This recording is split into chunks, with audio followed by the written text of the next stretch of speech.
too many governments in the Western world have gone way too bossy. They're just looking for every excuse to boss people around. And that's what we have to push back again. And it's, EV mandates or, excessive control of the internet or the massive increase in the cost of government, which is really like appropriating the private voluntary economy into the coercive government economy.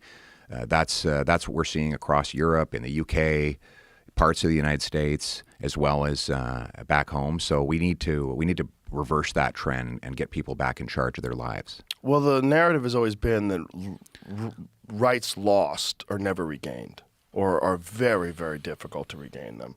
So how could you reverse that? Well, you have to keep fighting. I mean, we did regain our rights after COVID, and the people have to look at the history of it. Which rights did you regain? Well, all the mandates are gone now. Of course, but those were ridiculous anyway. Yeah, right? They were ridiculous, but they also impeded business. They ruined people's lives, social lives. But freedom has always had to be taken. Our tradition goes back to 1215 with the Magna Carta, the Great Charter, and most of the freedoms we have today were in that original document.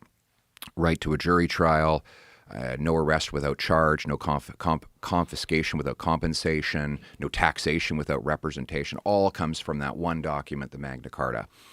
And it was because King John was taken aside by the barons, and they said, listen, pal, this is the choice. Either you sign this and follow it, or we overthrow you.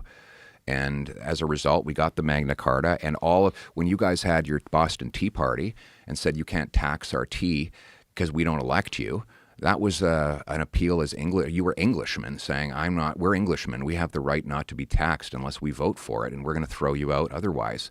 But that came out of the fields of Runnymede in England in 1215.